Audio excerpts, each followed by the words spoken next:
Espace TV, le 22h.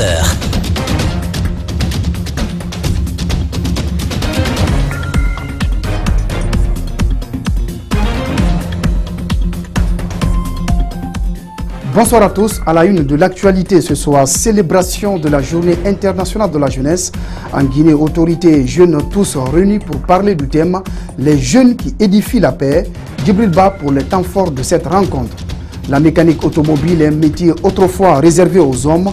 Plus maintenant, zoom sur une femme technicienne responsable d'un atelier.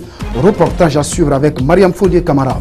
Enfin, au Kenya, des violences éclatent après la réélection du président Uhuru Kenyatta dans plusieurs villes du pays. Au moins 3 morts et plusieurs blessés selon des sources concordantes. Voilà pour les titres. Soyez les bienvenus. Merci de nous rejoindre sur Espace TV. L'humanité a célébré ce samedi 12 août la 17e édition de la Journée internationale de la jeunesse. En Guinée, plus particulièrement, la fête a été placée sous le thème « Les jeunes qui édifient la paix ». On fait le point avec Djibril Ba et Ibrahima Souri Kamara. L'humanité, à travers la date du 12 août, met en exécution la résolution des Nations Unies. Cette résolution, depuis 1999, interpelle les États sur la situation de la jeunesse. En Guinée, de façon particulière, la journée met en relief la paix, un concept que les jeunes doivent bâtir pour la stabilité du pays. Elle doit en faire le fondement d'un engagement authentique sur tous les fronts, qu'ils soient sécuritaires, économiques, culturels ou sociopolitiques. Il est alors primordial de mettre en place un système de gestion adéquat pour ce potentiel avec des investissements stratégiques innovants pour tirer pleinement profit de cette jeune population. L'avenir de la planète dépend en grande partie de la jeunesse. Cette affirmation des autorités ressort à l'occasion de cette fête. Le défi du continent, celui d'amener en d'autres termes les jeunes à s'engager pleinement pour capturer le dividende démographique. Quelques initiatives d'une telle ambition se réalisent peu à peu, précise le Premier ministre. La célébration de la journée internationale de la jeunesse 2017 nous donne l'occasion d'initier ou d'amplifier d'importantes actions du gouvernement en faveur de nos jeunes. Il s'agit en particulier de la poursuite du processus de mise en place du Conseil national de la jeunesse de Guinée, de l'organisation d'un colloque national pour une meilleure implication des jeunes dans la capture du dividende démographique. 17 ans après, la jeunesse guinéenne a-t-elle trouvé un réel bonheur pour ses préoccupations? Une problématique qui laisse sa majorité sur sa faim. Par ailleurs, cette jeunesse ne daigne pas de reconnaître son manque d'efficacité dans la construction de sa nation. Il faut être clair que les discours ne peuvent plus suffire dans ce pays. Nous attendons que ces discours qui ont été proclamés à ce jour solennel de la Journée internationale de la jeunesse, que ce soit concrétisé par des faits visibles et palpables, et qui puissent tenir en compte les préoccupations de la jeunesse guinéenne. Quand vous prenez les structures de jeunesse, il y a carrément une déchirure partout, même au niveau de la société civile. Les jeunes, on ne se comprend pas, on ne s'accepte pas, on ne s'aime pas. Des volets comme l'éducation, la santé et l'emploi des jeunes sont les priorités de l'Afrique. Des priorités qui exigent plus d'implication des chefs d'État pour favoriser la jeunesse en souffrance. Parlant encore de cette journée, on ne peut pas passer sous silence les problèmes que traversent les jeunes, notamment leur insertion socio-professionnelle.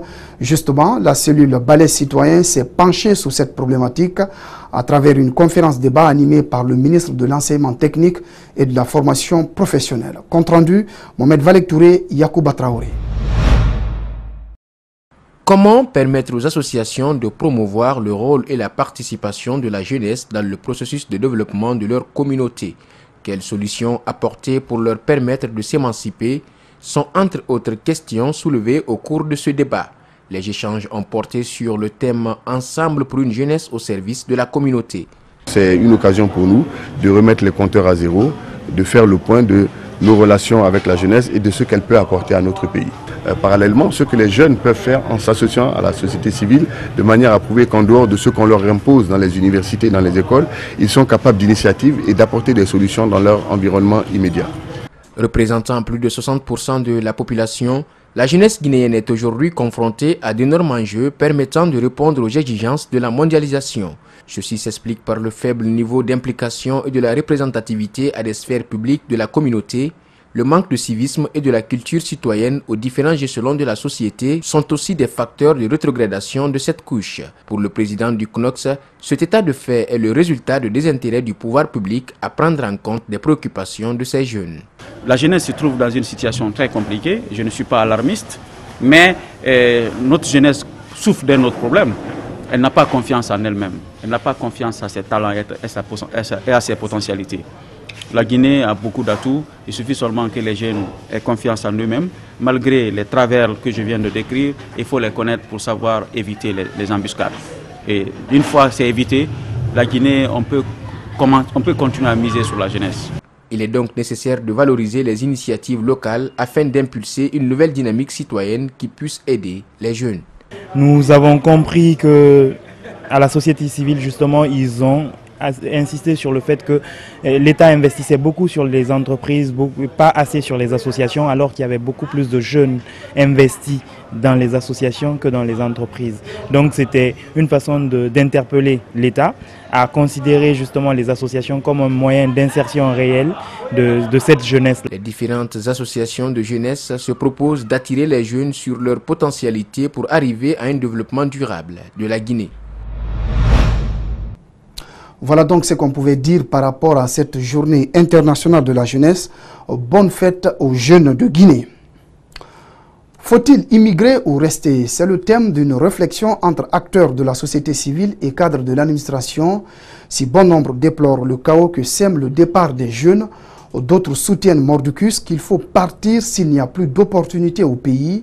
Pour ce débat, deux professeurs guinéens enseignant aux États-Unis avec deux parcours différents. L'un a quitté le pays parce qu'il ne se retrouvait plus, l'autre est un exilé volontaire. Le récit des débats avec Arsène Bari et Yacouba Traoré.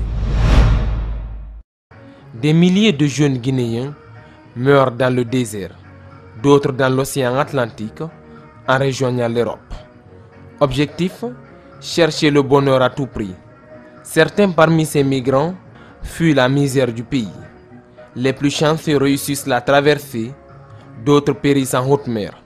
Ce Guinéen qui enseigne aux États-Unis comprend bien ces jeunes qui partent. Il faut se décomplexer. Certains meurent en mer, c'est vrai, mais certains meurent dans leur lit. Tout tranquillement. Moi, je suis complètement opposé. Je me dis, les jeunes qui peuvent réussir ici, tant mieux. Ceux qui ne peuvent pas réussir, au lieu de rester là, à s'asseoir et à jouer à la victime, oh, le gouvernement ne m'aide pas, oh, moi je n'ai pas la chance. Peut-être que tu as chance ailleurs. Mais vas-y, vas-y, va la chercher. Il faut plutôt encourager les jeunes à rester au pays, indique cet autre. Une bonne politique éducative pour que la formation soit adéquate avec l'emploi, l'entrepreneuriat jeune, la bonne gouvernance peuvent être les secrets de leur sédentarisation. La bonne gouvernance suppose en même temps une bonne gouvernance en termes de gestion des affaires, une politique sans exclusion, d'intégration de tout le monde, avec la démocratie, la liberté de presse, de déplacement, etc. Et là, en créant cette atmosphère, on encouragera les gens à entreprendre et à avoir, si vous voulez, espoir à l'avenir. Et dans cet entrepreneuriat, il faut que le gouvernement aussi assiste les gens en leur donnant des facilités telles que les matières premières à bas prix et surtout les ressources énergétiques à bas prix. Au début du mois d'août, 132 migrants guinéens, dont 6 mineurs ont été rapatriés de la Libye. Des centaines d'autres croupissent dans les géoles libyennes.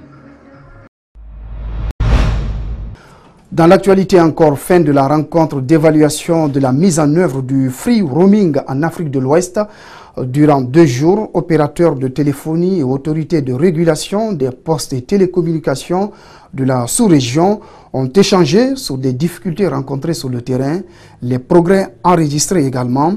Des recommandations ont été formulées à l'issue de la rencontre. Compte rendu, Mamadou Kalisso, Yacouba Traoré. Le free roaming est un projet ambitieux.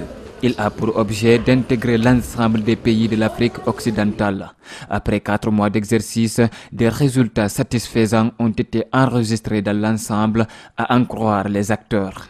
Nous avons pu constater que le trafic en réception a augmenté de manière significative. Nous avons également pu constater, à partir du mois de mai, le tarif en émission a commencé à augmenter dans certaines proportions. Ce qui veut dire que le free roaming est en marche dans l'espace de l'Afrique de l'Ouest, notamment pour les pays signataires que sont le Sénégal, la Côte d'Ivoire, le Mali, la Guinée, le Togo et le Burkina Faso. En Guinée, la mise en œuvre du free roaming a rencontré des obstacles au départ, des obstacles liés principalement à la surtaxe et à la communication. Néanmoins, le patron de l'ARPT Guinée reste optimiste. Au niveau de la Guinée, il y avait la première difficulté, c'était la suppression de la surtaxe. Mais la veille du 31 mars, le gouvernement guinéen a enlevé la surtaxe sur tous les pays qui ont signé le protocole d'accord. C'est vrai que le projet, au départ, il y aura toujours des problèmes. C'était juste au niveau du premier mois, je pense, qu'on a rencontré des problèmes. Bon, ça, c'est tous les opérateurs. C'était d'abord le problème d'accord entre les opérateurs. Vu ces résultats encourageants enregistrés en 4 mois, des pays comme le Bénin, le Cap-Vert et le Niger ont manifesté leur intention de rejoindre l'initiative. On en vient à cet élément annoncé dans les titres. La mécanique automobile est métier autrefois réservé aux hommes. Plus maintenant, Faremba Mansari est une technicienne responsable d'atelier. Elle assure l'entretien, la maintenance, la réparation et le réglage des véhicules automobiles. Faremba n'a rien envié aux hommes, comme vous allez le constater dans ce reportage signé Mariam Fodé Kamara, Lamine Silla. Faremba Mansari a fait sa formation en mécanique à Conakry.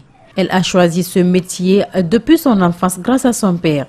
Depuis 4 ans maintenant, elle a créé son propre garage de réparation des véhicules, sans complexe, dans une tenue de travail maculée d'huile moteur et une cagoule repliée sur la tête pour protéger ses cheveux, un morceau de carton en guise de tapis. Faremba glisse avec agilité sous une voiture armée d'une clé plate. Ses gestes coordonnés sont rapides, précis et bien huilés. Elle explique les raisons de son engagement. Métier de mécanicien, j'ai aimé comme ça naturellement. Le début de tout le travail est très difficile, mais seulement il faut avoir le courage. Au moment que j'ai commencé ça, il y avait beaucoup de filles qui étaient venues, ils voulaient faire comme moi. Mais quand les chauffeurs viennent, parce qu'on a commencé dans les garages privés, il y avait des taximètres qui venaient. Moi, je n'ai pas accepté de me laisser faire pour ne pas peur ce que j'ai envie de le faire. Malgré ses maigres moyens, ce métier lui permet de se prendre en charge, ce qui du coup met sa famille à l'abri du besoin. J'ai continué mon travail, j'ai construit dans ça. Et ma maman vient de partir à la Mecque par la grâce de Tout-Puissant. Dans ça, mon garçon aussi fait l'université, il fait 3e année cette année-là. Donc vraiment, tout ça là, c'est mon métier là qui m'a donné tout ça là. Son ambition, encadrer des jeunes filles dans ce domaine. Nous sommes samedi. Les quelques-unes qui évoluent dans ce garage se reposent. Mais elle a bien voulu parler d'elle. J'ai 2 filles apprenties. Puis là, elles sont stagiaires. Pour pouvoir motiver les filles, il faut les donner au moins de transport. Et je tiens à travailler au garage pour pouvoir aider les jeunes filles qui n'ont pas eu la chance d'étudier comme moi. Vraiment, je leur donne la chance de venir travailler avec moi. Le métier de mécanicien est enseigné en Guinée dans des écoles professionnelles. En revanche, ceux qui apprennent sur l'État restent pour l'instant les plus nombreux. La 2e édition des Olympiades régionales de Bokeh 2017 a trouvé son vainqueur ce vendredi. L'équipe de Fria, qui a montré bonne impression depuis le premier tour, est sortie victorieuse avec un score de 176 points sur son adversaire de Koundara, qui avait réussi à comptabiliser 103 points. Après cette éclatante victoire, les organisateurs et les participants ont indiqué l'importance qu'ils accordent à cette initiative. C'est un plus beau reportage signé Abdourahmane Ba, Salif Lifo Sissi. Après 3 jours de confrontation, la 2e édition des Olympiades régionales a trouvé un gagnant. C'est l'équipe de Fria qui a comptabilisé 176 points au détriment de son adversaire de Koundara, qui n'a obtenu que 103 points. Je suis très contente d'avoir honoré mon école et ma préfecture. Je n'ai eu aucun secret, j'ai juste biché toutes mes leçons et tout ce qui était important pour le concours. Ils n'ont pas perdu et que c'est l'éducation qui a gagné, tout le monde a gagné et que nous sommes tous des gagnants. Un grand écart, mais la performance des deux équipes finalistes démontre le niveau et la qualité satisfaisants des élèves qui ont compéti. À sa première édition, l'Escolympiade régionale n'avait pu connaître la participation de toutes les préfectures de la région. Et leur élargissement à un niveau national. Mais pour ce faire, l'adhésion totale des autorités concernées et l'accompagnement technique et financier via le sponsoring sont nécessaires. Ainsi, j'invite toute entreprise et toute personne de bonne volonté désireuse de s'investir dans le bien-être de l'éducation des enfants dans notre pays à emboîter le pas à la société Vivo Énergie Guinée. Les autorités locales ont pour leur part tiré toutes les leçons de cette initiative et demandé aux préfectures de se servir de bon exemple pour qualifier le système éducatif guinéen. Tous ceux qui ont participé à cette compétition, de retour dans leur préfecture, vont améliorer les compétitions qu'ils ont l'habitude d'appeler là-bas les kermesses. Parce qu'il faut mettre en valeur l'intelligence des enfants dans les compétitions. Ce n'est pas seulement à travers la danse ou bien la chanson qu'on peut évaluer un élève. Dans leur ambition de ramener l'amour d'apprendre en milieu scolaire, Arcif et son partenaire financier Vivo Énergie Guinée projettent l'implication de toutes les associations des différentes préfectures de la Guinée pour une compétition nationale.